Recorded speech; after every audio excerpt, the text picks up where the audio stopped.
Greece and Turkey are neighbors who share a long and complicated history, and they are often in the news because of their disagreements. These arguments are not new. They have been going on for many years, sometimes quietly and sometimes with loud, angry words. The main stage for their dispute is the beautiful but contested Aegean Sea, which lies between them. Both countries see this sea as vital to their safety, their economy, and their national pride. For Greece, the thousands of islands scattered across the Aegean are a core part of its territory and identity. For Turkey, the long coastline gives it a natural and undeniable connection to these same waters. The most serious argument is about how much of the sea each country can claim as its own. According to international law, a country can claim up to 12 nautical miles of sea from its coast as its territorial waters. Greece, with its many islands, says it has the right to do this. However, Turkey has warned that if Greece ever tries to extend its waters to 12 miles, it would be a reason for war, a casus belli. Turkey fears that such a move would turn the Aegean into a Greek lake, effectively blocking its access to the sea from its major ports and naval bases. This fundamental disagreement over maritime borders creates a constant state of tension, where any small action can be seen as a major provocation. This dispute extends from the water into the sky above it. The two nations constantly argue about the control of airspace. Greek fighter jets regularly intercept Turkish military aircraft, claiming they have entered Greek airspace without permission. Turkey, on the other hand, does not recognize the full extent of the airspace that Greece claims around its islands, leading to frequent and risky encounters between their air forces. These dogfights are a dangerous game played by pilots from both sides, designed to assert control and send a message. Each incident carries the small but terrifying risk that a miscalculation could lead to a crash and a much bigger conflict, turning a political dispute into a military one in an instant. Both countries feel that the other is trying to take away something that rightfully belongs to them. For the Greek people, protecting their islands and the surrounding sea is a matter of defending their sovereignty and national home.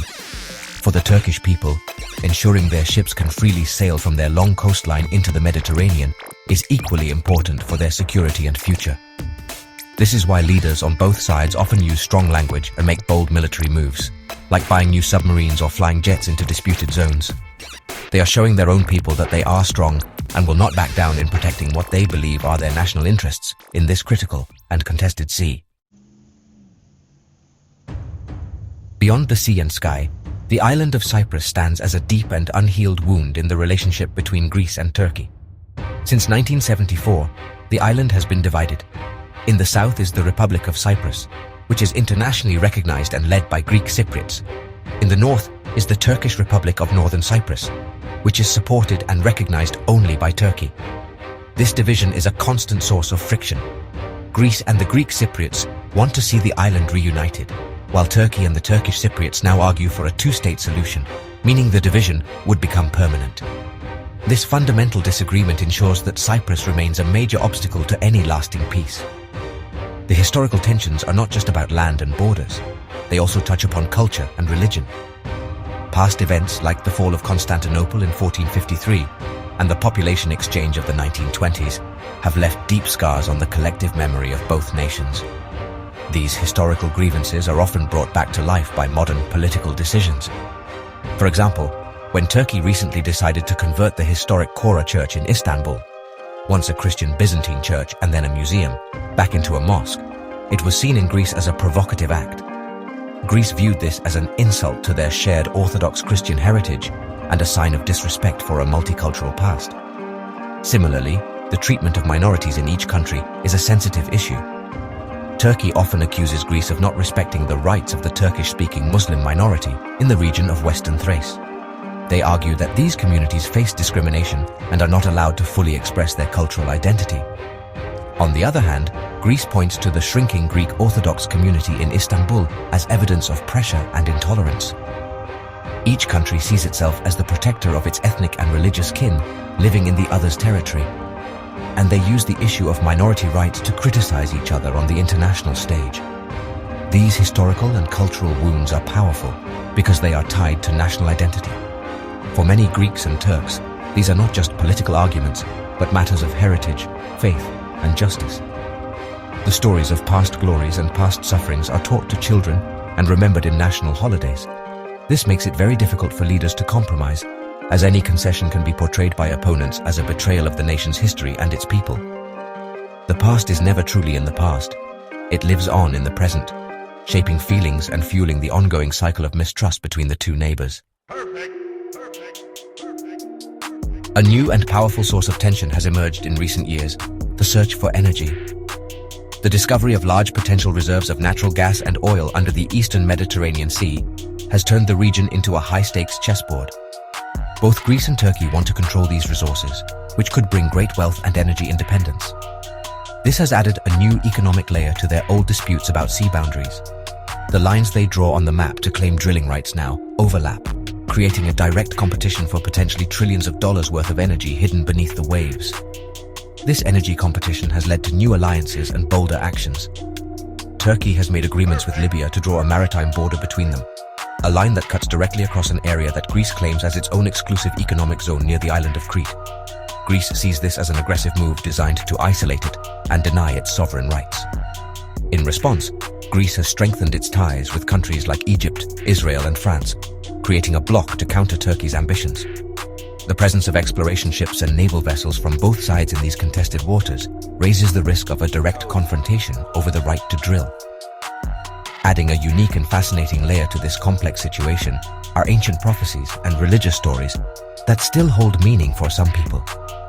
In Greece, there are centuries-old Orthodox Christian prophecies, some attributed to figures like Saint Paisios, that speak of a future great war. These stories often predict that Turkey will one day attack Greece, but that Russia, as a fellow Orthodox nation, will come to Greece's aid. According to these prophecies, this great conflict will result in the downfall of Turkey and the return of Constantinople, or Istanbul, to Christian hands. While most people do not make decisions based on these tales, they exist in the cultural background. These stories, while not driving official policy, can influence public opinion and reinforce a sense of destiny or inevitable conflict. They feed into a narrative where the current tensions are just one more chapter in a long, almost spiritual struggle between two peoples. For some, it makes compromise seem futile and confrontation seem preordained. Leaders may not believe in these prophecies, but they understand the power they can have on a segment of the population, adding another element of deeply rooted emotion to an already volatile mix of geopolitics, history, and the high-stakes game of energy exploration. Despite the constant angry rhetoric, the military posturing, and the deep historical grievances, a full-scale war between Greece and Turkey remains unlikely. One of the biggest reasons is their shared membership in NATO. An attack by one member on another would trigger a crisis within the most powerful military alliance in the world. Other powerful members, particularly the United States, have a strong interest in preventing such a conflict, as it would critically weaken NATO's southern flank and create chaos in a strategically vital region. The political and diplomatic pressure from allies to de-escalate during a crisis is immense and usually effective. Furthermore, the economic consequences of a war would be devastating for both nations. Modern warfare is incredibly expensive, and both Greece and Turkey have economies that face their own significant challenges. A conflict would shatter their tourism industries, which are vital sources of income, disrupt trade, and scare away foreign investment. The human cost would, of course, be tragic, but the financial ruin that would follow is a powerful deterrent for leaders on both sides. They understand that even a victory would likely come at a price so high that it would cripple their country for a generation, making the prospect of war a deeply irrational choice. Diplomacy, while often slow and frustrating, is always happening in the background. Even when leaders are exchanging harsh words in public, their diplomats are often talking behind the scenes. Initiatives like the recent Positive Agenda focus on areas where cooperation is possible, such as trade, tourism, and disaster response.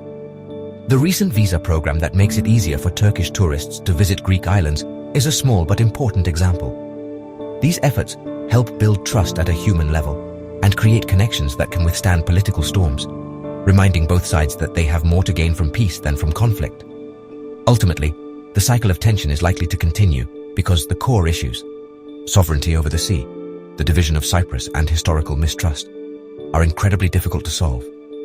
Each side feels that its fundamental national interests are at stake, making compromise feel like surrender. Therefore, the relationship will probably continue to have periods of calm, followed by moments of high tension. A lasting resolution would require a fundamental shift in thinking and a level of political courage that has been rare. But while a final peace may be distant, the powerful forces of mutual deterrence and shared interests make it probable that they will continue to step back from the brink, keeping their long argument a war of words rather than of weapons.